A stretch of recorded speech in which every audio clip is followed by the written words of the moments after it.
在以前的视频中已经介绍了苏联著名军校伏龙芝军事学院，这次就让我们走进世界4大军校的其余3个，一览各大军校风采。做视频不易，求观众老爷点个小小的赞，小编跪谢。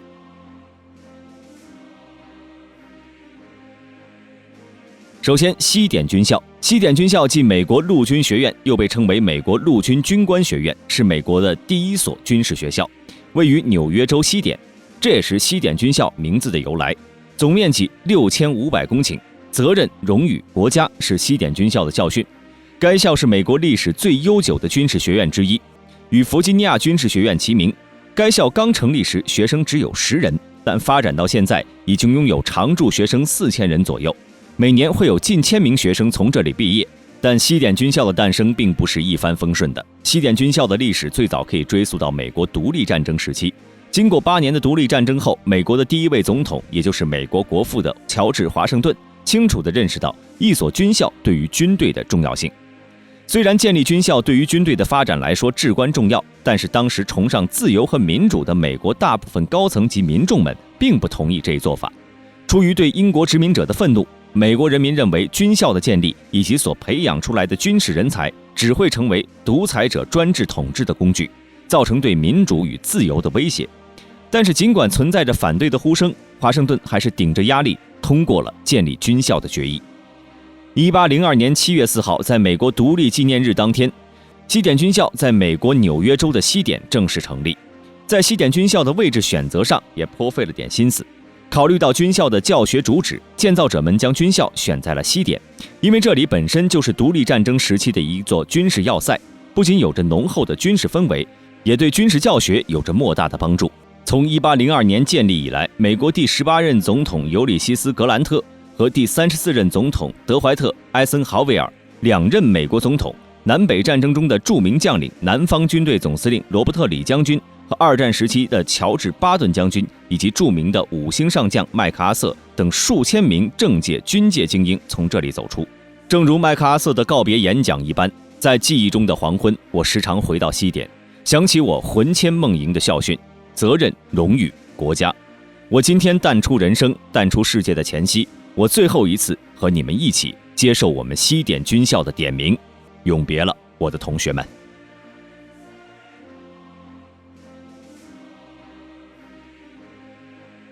回望大英帝国的悠久，桑赫斯特皇家军事学院已经陪伴其走过了270多年的历史。它的历史贯穿着整个英国的近现代史。和更令世人熟知的西点军校相比，虽然都是世界4大军校，但是桑赫斯特皇家军事学院的知名度要低得多。但是恐怕傲气的英国人都不会认同西点就强于桑赫斯特。正如英国的绅士与贵族历史一般，古老的桑赫斯特军校骨子里所秉承的也正是优雅与尊贵并存的教学理念。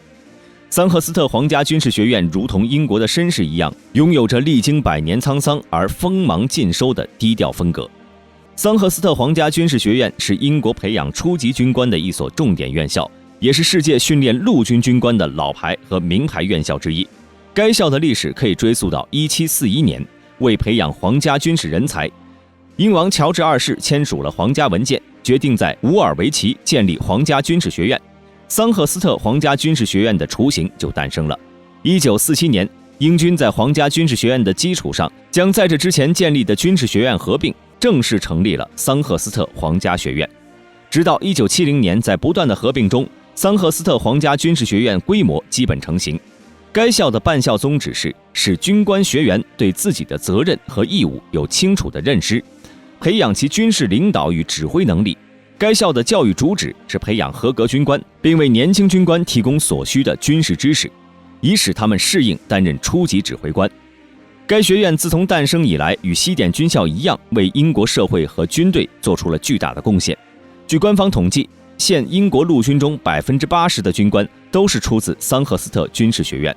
英国历史上的许多名人，比如英国首相丘吉尔、著名军事家蒙哥马利，以及罗伯茨、亚历山大和费斯廷等10多位陆军元帅，都是从这所学校毕业的。英国皇家桑赫斯特军事学院虽然主要培养的是军队下级军官，但是它对英国军队和社会的影响同样是举足轻重的。20世纪70年代，英国皇家陆军规定，凡是要进入皇家陆军的军官，必须要完成桑赫斯特军事学院的相关学习并且毕业。这样一条命令证明了这所军校对英国军队乃至社会的影响。现如今，桑赫斯特皇家军事学院严格贯彻校训，当好军事领导者，不断地为英国陆军输送现代化军事人才，紧跟世界军事变革的潮流。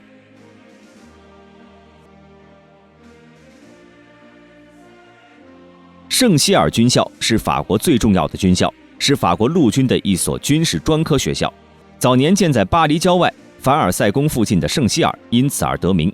相对于其余3所军校，圣希尔军校的光彩实在暗淡，相信没有多少人了解世界4大军校之一的法国圣希尔军校。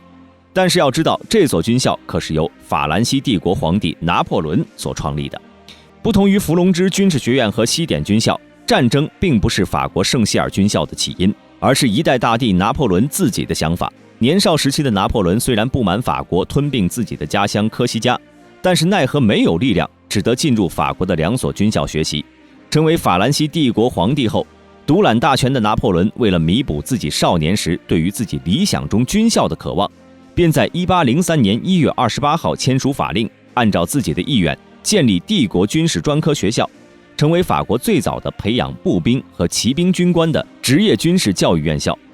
1808年，帝国军事专科学校迁到了法国凡尔赛宫附近的圣希尔，从此军校便被一直称为圣希尔军校。1942年，法国战败投降，这所著名军校被迫解散。但从这里毕业的戴高乐在伦敦成立了军官训练学校，为继续反抗的法兰西军队培养军官。2战结束后，军官训练学校被合并为诸兵种军事专科学校，并迁回法国。但因为圣希尔军校的建筑在解放巴黎行动中被夷为了平地，新校址只好搬离巴黎。1961年，由于要划分种类，诸兵种军校一分为2，圣希尔军校得以恢复。如今的圣希尔军校历经了2个世纪，为法国陆军培养了近6万名优秀军官。法国陆军中几乎所有的高级将领都出自圣希尔军校。也正如拿破仑所说，这里是将军的苗圃。该校也已经成为整个法国陆军的任命前的教育机构。圣希尔军校已一直秉承着拿破仑为该校所题写的为打胜仗而受训的校训，时刻提醒着学员们牢记自己作为军人所肩负的使命与责任。法国历史的重要人物，比如法国总统戴高乐、军事将领魏刚、德斯佩雷、贝当、麦克马洪等等，还有现代奥运之父顾拜旦，都是在这里毕业的。这也使得法国圣希尔军校成为一所可以与美国西点军校、俄罗斯伏龙芝军事学院和英国桑赫斯特皇家军事学院相媲美的世界著名军事学府。本期视频就到这里，喜欢的朋友可以点赞、关注、加评论，我们下期再见。